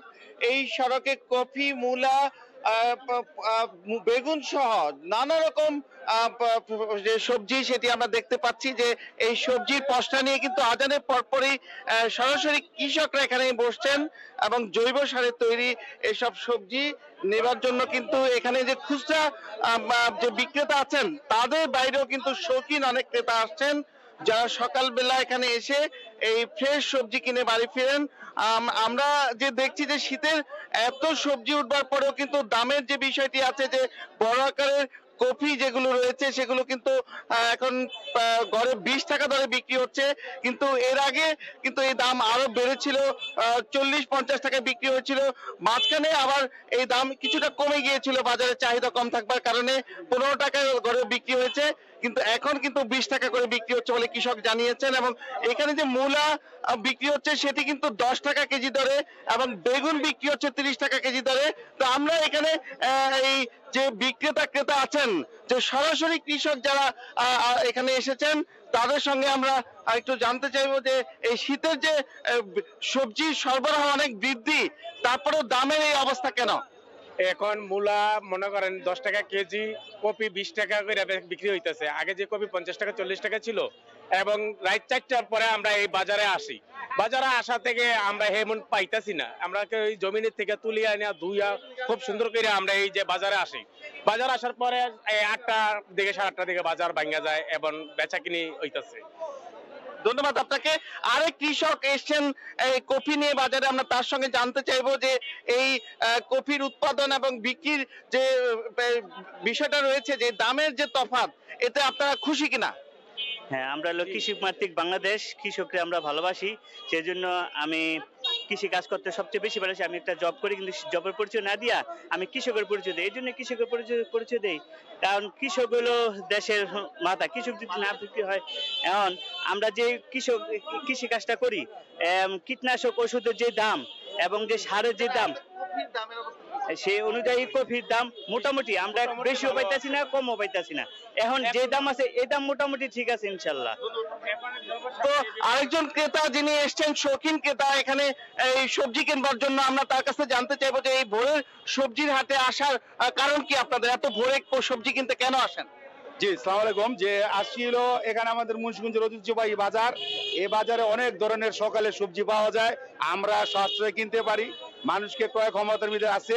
এখন এন থেকে কিনলে আমরা একটু অনেক সুবিধা ভোগ করতে পারি নিজেদের জন্য, কেনাকাটা করার জন্য। এন থেকে যদি আমরা অন্য জায়গায় কিনতে যাই, বাজারের মাঝখানে এক কপি যেটা 20 টাকা, এটা আমাদের 40 টাকা। এখানে ডিফারেন্সটা মোটামুটি প্রায় 2 হয়ে যায়। কিন্তু এখানে যারা আসে, আমাদের জৈব সারের সর্বোচ্চ মোটামুটি ভালো এবং টাটকা, সকালে তারা ভাইয়েরা, আমার কৃষক ভাইয়েরা সবাই নিয়ে আসে এখানে এসে, তারা আমরা যেটা পাবলিক আমরা আসি, আমরা একটু কম দামে পাই বলে আমরা এত লোক এখানে এসে কেনাকাটা করি। আর এই বাজারে অত্যন্ত যারা এই সামান্য কৃষক, তারা আমাদের এখানে এসে আমাদের সেই মূল্যটাতে যে আমরা একটু ভালো মতন কিনতে পারি। ধন্যবাদ আপনাকে। তো এখানে যে মুন্সিগঞ্জ শহরের প্রধান যে সড়ক, সেই সড়ক কিন্তু এখন পুরোপুরি এই সবজির হাটে বন্ধ হয়ে গেছে, এখন কেনাকাটার ধুম চলছে। এই যে আজানের পর থেকে বেলা 8:30 বা 7:30 পর্যন্ত কিন্তু এরকম জমজমাট বেচা কেনা চলে। এই সময়টা কিন্তু বিকল্প পথে যাতায়াত করতে হচ্ছে, এবং এইভাবে কিন্তু প্রায় শতাব্দী প্রাচীন এই সবজির হাট, এই অস্থায়ী হাটটি প্রায় 100 বছরের বেশি সময় ধরে কিন্তু এইভাবে বেচা কেনা চলে। এবং এই যে শীতের এখন মৌসুম, এই মৌসুমে যে এইখানকার কৃষকরা আছেন, আশপাশে যে এলাকার সেই কৃষকরা কিন্তু এখানে যে প্রতিদিনই তারা তাদের যে জমিতে বা বাড়ির আঙিনায় যেসব সবজি উৎপাদন করেন বা পানের বরজে যেসব সবজি উৎপাদন করেন, এই সবজি কিন্তু সরাসরি এখানে নিয়ে আসেন এবং এখানকার বিশেষত্ব হচ্ছে যে এই সবজিগুলো জৈব সারে তৈরি এবং এখানে কোনো রকম কিন্তু রাসায়নিক কিছু ব্যবহার করা হয় না। সে কারণেই এই যে খুচরা বিক্রেতা এবং শৌখিন ক্রেতাদের কদর বেশি। এই ছিল মুন্সিগঞ্জের সবজি বাজারে সর্বশেষ। মুন্সিগঞ্জের সবজি বাজারের খবর জানাতে আমাদের সঙ্গে যুক্ত হয়েছিলেন সহকর্মী নাসির উদ্দিন উজ্জ্বল। নরসিংদীর রায়পুরায় চরাঞ্চলে মেঘনা নদীর ভাঙনে গত 1 বছরে বিলীন হয়েছে হাজারো ঘরবাড়ি। অভিযোগ উঠেছে মেঘনায় অপরিকল্পিত বালু উত্তোলনের কারণেই বেড়েছে ভাঙন। জেলা প্রশাসক বলছেন বালু মহলের বিরুদ্ধে প্রয়োজনীয় ব্যবস্থা নেওয়া হচ্ছে। আশিকুর রহমান পিয়ালের তথ্য ছবি নিয়ে রিপোর্ট। প্রতি বছরই বর্ষা মৌসুমের শুরুতেই নরসিংদীর রায়পুরায় মেঘনা নদীতে দেখা দেয় ভাঙন, কিন্তু বর্ষা পেরিয়ে হেমন্ত এসেও থেমে নেই এই তাণ্ডব। দীর্ঘদিন ধরে মেঘনায় যত্রতত্র ড্রেজার মেশিন বসিয়ে অপরিকল্পিতভাবে বালু উত্তোলনের ফলে নদী ভেঙে বিলীন হচ্ছে রায়পুরা উপজেলার চরাঞ্চলের 5টি ইউনিয়নের হাজারো বসতভিটা, গাছপালা সহ ফসলি জমি। হুমকির মুখে অনেক গ্রামের শিক্ষা প্রতিষ্ঠান, ঈদগাহ মাঠ, মসজিদ ও কবরস্থান। স্থানীয়দের অভিযোগ, চাঁদপুর ইউনিয়নের পূর্ব হোসেননগর মৌজায় জয় বাংলা ট্রেডার্সকে বালুমহাল ইজারা দেয় জেলা প্রশাসন। ইজারাদাররা নির্ধারিত স্থান থেকে প্রায় 3 কিলোমিটার দূরে পাহাড়তলী ইউনিয়নের বিভিন্ন গ্রামে ড্রেজার মেশিন বসিয়ে মেঘনার তীরবর্তী এলাকা থেকে বালু উত্তোলন করছে। এতে দেখা দিয়েছে ভাঙন। আলোক বালু কায়ন বাবু এবং শামসু মেম্বার ওনারা এই নদীর পাড়ে এই বালুগুলা কাইটা নিয়ে যেতেছে। 1000 একর সম্পত্তি আছে এখানে, এটা পুরাটা বিলীন করেছে এই ডেজারে। লাইট লাগাই আনতে পর্যন্ত কাটে মারি, একবারের বদলে 3 বার ভাঙছে। কোজিয়া জামু এই চিন্তাটা করতে। তবে জেলা প্রশাসক জানালেন বালুমহালের কারণে নদী ভাঙনের সৃষ্টি হয় তা বন্ধ করে প্রয়োজনীয় ব্যবস্থা নেওয়া হচ্ছে। যিনি ইজারা নিয়েছে তাদেরকে আমরা আইনের আওতায় এনে বিধি মোতাবেক শোকজ করেছি। শোকজ করার পরিপ্রেক্ষিতে তার জবাব দিয়েছে, তার জবাবটি আমরা গ্রহণযোগ্য নয় বলে ইজারাটি বাতিল করা হচ্ছে। ড্রেজার মেশিন বসিয়ে বালু উত্তোলনের ফলে চরাঞ্চলের পাহাড়তলী ইউনিয়নের 3টি গ্রাম, চাঁদপুর, চরমধুয়া ও শ্রীনগর ইউনিয়নের 10টি গ্রাম এবং মির্জাচর ইউনিয়নের মির্জাচর বাজার সহ বেশ কটি গ্রাম নদীগর্ভে ধীরে ধীরে বিলীন হয়ে যাচ্ছে। সময় সংবাদ, নরসিংদী। মানিকগঞ্জ সদরের তারাঘাটের ঐতিহ্যবাহী মাছের আড়তে প্রতিদিনই উঠে কালীগঙ্গা, ইছামতি, ধলেশ্বরী নদী সহ মুক্ত জলাশয়ের নানা প্রজাতির মাছ। তাজা মাছ পাওয়ায় জেলে ও পাইকারদের হাক ডাকে ভোর থেকেই সরগরম থাকে মাছের আড়ত। এই মুহূর্তে সেখানে আছেন সহকর্মী ইউসুফ আলী। সরাসরি চলে যাচ্ছি তার কাছে। ইউসুফ, আফজাল, মানিকগঞ্জের যে ঐতিহ্যবাহী যে আড়তটি রয়েছে সেটা হচ্ছে তরা আড়ত। আসলে মানিকগঞ্জের যে বৃহৎ আড়ত যেটা আমরা বলি সেটা কিন্তু মানিকগঞ্জের যে তরা আড়তকে আমরা চিহ্নিত করি। সেক্ষেত্রে আজকে কিন্তু একটা হাট ডাকে একদম জমে উঠেছে, জমজমাট আর কি এই মুহূর্তের যে বাজারটি রয়েছে। যদি আপনাদের পিছনটি একটু দেখেন যে আসলে একদম ভিতরে রয়েছে, প্রতিটা কেনা বেচা হচ্ছে, ঢাকা থেকে পাইকার এসেছে এবং কি তারা কিন্তু বেচে কিনা করছে। তো সবকিছু মিলে কিন্তু একদম আপনাকে যদি বলি তো এটা একদম জমজমাট বাজার রয়েছে। তবে সেই ক্ষেত্রে কিন্তু আজকের যে এই মুহূর্তে যে দরটি রয়েছে সেই দরটির কথা যদি আমি আপনাকে জানাই যে প্রতি কেজি পাইকারি যে দরটি রয়েছে সেটা বলবো শিং মাছ 350 থেকে আসলে 450 টাকা বিক্রি হচ্ছে। বোয়াল মাছ বিক্রি হচ্ছে 600 থেকে 700 টাকায়। কাতল বিক্রি হচ্ছে 210 থেকে 250 টাকা। বাতাসি ও ছোট ট্যাংরা যে মাছগুলো রয়েছে সুস্বাদু এবং দেশীয় মাছ যেগুলো আসলে একটা আকর্ষণীয়, দেশের মধ্যে একটা প্রচুর রয়েছে, সেই দেশীয় মাছগুলো রয়েছে এটা আসলে 210 থেকে 250 টাকা দর রয়েছে। রয়না মাছ যেটা আকর্ষণীয়, রয়না মাছ রয়না মাছের দাম রয়েছে 300 থেকে 400 টাকা প্রতি কেজি। কাতলা মাছ যেটা কাতলা মাছ, দেশীয় কাতলা মাছ সেটা হচ্ছে 400 থেকে 500 টাকা বিক্রি হচ্ছে। তারপরে আছে ফলি মাছ রয়েছে 250 থেকে 300 টাকা, শোল মাছ রয়েছে 350 টাকা। আসলে যারা বিক্রেতা রয়েছে, পাইকাররা রয়েছে, তারা বলছে আজকে বেশ একটা কম দাম রয়েছে। অন্যদিকে কিন্তু আসলে সরবরাহটাও রয়েছে বেশ। অন্যদিকে কিন্তু যে আসলে যারা মাছ ধরে জেলেদের সাথে আমি কথা বলেছি। জেলেরা তো বলছে আসলে এই কয়েকদিনের ভিতরে কিন্তু আজকে একটু শীতের একটু কম রয়েছে, সেক্ষেত্রে কিন্তু তারা বেশি মাছ ধরেছে এবং তাদের জালেও কিন্তু বেশি আসলে ধরা পড়ছে, মাছ ধরা পড়ছে। তারা বলছে একটু দাম একটু সস্তা রয়েছে, কম রয়েছে, তারপরেও কিন্তু তারা রয়েছে এবং তাদের জালেও কিন্তু একটু বেশি আসলে ধরা পড়ছে, মাছ ধরা পড়ছে। তারা বলছে একটু দাম একটু সস্তা রয়েছে, কম রয়েছে, তারপরেও কিন্তু তারা খুশি রয়েছে, কারণ হচ্ছে তাদের জালের বেশি বেশি আসলে মাছ ধরা পড়ছে। এখানে শোল, বোয়াল, কাতলা, ইলিশ আসলে লোভনীয় যে মাছগুলো তারা কিন্তু আসলে ধরছে দেখে এই মাছগুলো আসলে সেই কম থাকলেও তারা কিন্তু লাভবান হচ্ছে বলে তারা বলছে। অন্যদিকে কিন্তু যারা পাইকার রয়েছে ঢাকা এবং ঢাকা আশেপাশে থেকে যারা এসেছে, শুধু ঢাকা নয়, ঢাকার আশেপাশে সিরাজগঞ্জ, টাঙ্গাইলের কিছু অংশ এবং মানিকগঞ্জের যে আশেপাশের যে জেলাগুলো রয়েছে সেখান থেকে কিন্তু আসলে এই মাছ গুলো কেনার জন্য পাইকাররা এসেছে এবং পাইকাররা বলছে যে এই জায়গার মাছটা আসলে খুবই টাটকা এবং দেশীয় যে মাছ, যে ঐতিহ্যবাহী দেশীয় যেগুলো কিছু কিছু মাছ রায়না মাছ এখন কিন্তু খুব কম দেখা যাচ্ছে নদীতে। সেই ক্ষেত্রে মুক্ত জলাশয়ে সে মাছগুলো কিন্তু এখানে পাওয়া যাচ্ছে। কাকলা মাছ কিন্তু আসলে এটা একটা লোভনীয় মাছ এবং এটাও কিন্তু অনেক সময় হারাতে বসেছে, খুব কম সংখ্যক পাওয়া যাচ্ছে। সবকিছু মিলিয়ে কিন্তু এই মাছগুলো কিন্তু এখানে সরবরাহটা রয়েছে। অন্যদিকে শিং মাছ, যেটা দেশীয় শিং, সেই মাছটা কিন্তু এখানে রয়েছে। সবকিছু মিলিয়ে কিন্তু সরবরাহটা ভালো রয়েছে। এখানে কিন্তু ইছামতি, কালীগঙ্গা, ধলেশ্বরী থেকে শুরু করে পদ্মা যমুনার মাছও কিন্তু পাওয়া যাচ্ছে। সবকিছু মিলিয়ে আসলে মাছের যে আজকে একটি বেশ সরবরাহ তা কিন্তু রয়েছে। আজকে এই মুহূর্তে 15 ডিগ্রি সেলসিয়াস তাপমাত্রা এই জায়গায় বিরাজ করছে। সবকিছু মিলিয়ে আসলে জমজমাট বাজারটি রয়েছে। আফজাল, এই ছিল আমার কাছে মানিকগঞ্জের তরাই ঘাট থেকে সর্বশেষ অবস্থা।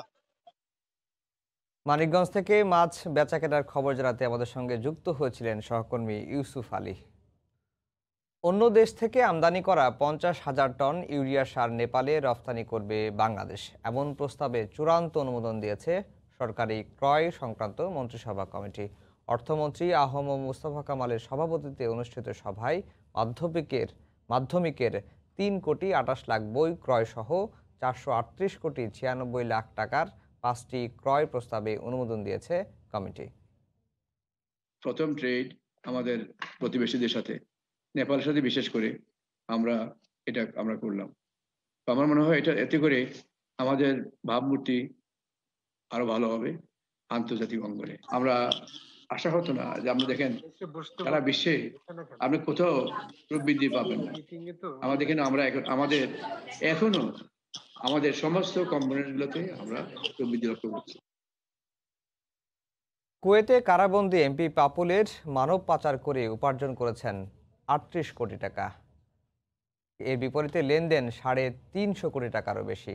সিআইডি ও দুদকের তদন্তে দেখা যায় এই টাকার বেশিরভাগই লেনদেন হয়েছে 5 শতাধিক ব্যাংক হিসাবের মাধ্যমে। অবৈধ সম্পদ অর্জন, অর্থ পাচারের অভিযোগে দুদকের মামলার 1 মাস পর এমপি পাপুল দম্পতির 8টি ব্যাংকের 613টি ব্যাংক হিসাব ও সম্পদ স্থগিত করার সিদ্ধান্ত নিয়েছে দুদক। এই সিদ্ধান্তের মাধ্যমে আইনি প্রক্রিয়া শেষ না হওয়া পর্যন্ত কোনো সম্পদ ও ব্যাংক হিসাব রূপান্তর করতে পারবেন না পাপুল পরিবার। গত 11 নভেম্বর লক্ষ্মীপুর 2 আসনের এমপি শহীদ ইসলাম পাপুল ও তার স্ত্রী সহ 4 জনের বিরুদ্ধে অর্থ পাচার ও অবৈধ সম্পদ অর্জনের অভিযোগে মামলা করে দুর্নীতি দমন কমিশন। এমপি পাপুলের মেয়ে ওয়াফা ইসলাম শালিকা জেসমিন প্রধানকে 148 কোটি টাকার অবৈধ লেনদেন এবং প্রায় 2 কোটি 31 লাখ টাকার সম্পত্তি গোপন করার অভিযোগে আসামি করা হয়। 1 মাস পর অনুসন্ধানে পাওয়া এমপি পাপুল ও তার স্ত্রী শালিকা এবং মেয়ের মোট 8টি ব্যাংকের 613টি ব্যাংক হিসাব স্থগিত করার সিদ্ধান্ত নিয়েছে কমিশন। একই সাথে তাদের নামে দেশের বিভিন্ন স্থানের মোট 30.27 একর জমি ও গুলশানের ফ্ল্যাটও সংযুক্ত হবে। এই সিদ্ধান্তের মাধ্যমে এখন থেকে এসব সম্পদ ও ব্যাংক হিসাব হস্তান্তর, রূপান্তর বা ব্যবহার করতে পারবেন না পাপুল পরিবার। এদিকে গত কয়েক বছরে মানব পাচারের মাধ্যমে এই সংসদ সদস্য ৩৮ কোটি টাকা উপার্জন করেছেন। তার পরিবারের সদস্যদের ১৩টি ব্যাংকে ৫২৬টি ব্যাংক অ্যাকাউন্ট ও এফডিআর এ ৩৫০ কোটি টাকার বেশি লেনদেনের তথ্য পেয়েছে বলে জানায় সিআইডি। আমরা আশা করছি যে তদন্ত শেষ করতে আমাদের খুব সময় লাগবে না। ইতিমধ্যে এই আইন অনুযায়ী ওনার যে প্রপার্টি আছে এবং যে ব্যাংক ব্যালেন্স আছে এগুলোকে সিজ করার জন্য, ফ্রিজ করার জন্য আমরা কোর্টে প্রেয়ার দিয়েছি।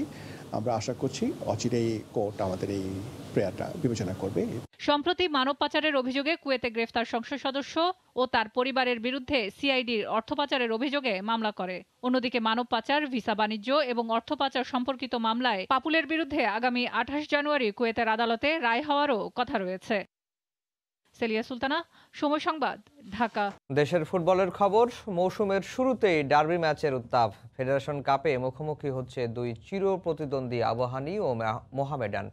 হাই প্রোফাইল বিদেশির সঙ্গে জাতীয় দলের একঝাঁক তারকা ফুটবলার নিয়ে দারুণ ভারসাম্যপূর্ণ দল আবাহনী। এদিক থেকে মোহামেডান পিছিয়ে থাকলেও শেষ পর্যন্ত লড়াই করার মানসিকতা সাদা কালোদের। বঙ্গবন্ধু স্টেডিয়ামে দুদলের ম্যাচটি শুরু হবে আজ সন্ধ্যা 7:15টায়। ঢাকায় ফুটবলে আবাহনীর ব্র্যান্ড ভ্যালু বিশাল। লিগ কিংবা ফেডারেশন কাপ সবখানেই ওদের রাজত্ব। যদিও ফেড কাপের শেষ শিরোপাটা নেই আকাশী নীলদের ঘরে। এবার যখন সেটা পুনরুদ্ধারে মিশনে নামছে তারা, সেখানে শুরুতেই ডার্বির উত্তাপ, যে আজ ভালোই টের পাওয়া গেছে মামুনুল, সাদ, জীবনদের অনুশীলনে। বরাবরের মতো আবাহনীর এবারের দলটাও চোখে পড়ার মতো। রক্ষণে ফিরেছেন আফগান তারকা মাসি সাইখানি। ফরওয়ার্ড লাইনে বেলফোর্ডের সঙ্গে আছেন তাদের নতুন রিক্রুট ব্রাজিলিয়ান তোরেস। তবে আই লিগ মাতানো আরেক ল্যাতিন অগাস্টোর পা এখনো ঢাকায় পড়েনি ভিসা জটিলতায়। শুধু বিদেশি নির্ভরতা নয়, আবাহনীর দেশি ফুটবলাররাও পরীক্ষিত। দলে নেই কোনো ইনজুরি সমস্যা। শঙ্কা শুধু গোলরক্ষক সোহেলের ফিটনেস লেভেল নিয়ে। তারপরও দ্বাদশ শিরোপা জয়ের লক্ষ্য নিয়ে টুর্নামেন্ট শুরু করতে যাওয়া লেমস বাহিনী স্পষ্ট ফেভারিট এই ম্যাচে। ১.৫ মাসের প্রস্তুতি, এটা কোনো এক্সকিউজ না। সবারই একই অবস্থা। আমাদের চেষ্টা থাকবে জয় তুলে নেওয়া। মৌসুমের প্রথম ম্যাচটাই ডার্বি, যেটা আলাদা উত্তেজনা তৈরি করছে, কিন্তু এটাকে চাপ হিসাবে নিচ্ছি না। ফুটবলারদের প্রতি আমার আস্থা আছে, এবার আর কোনো ভুল নয়।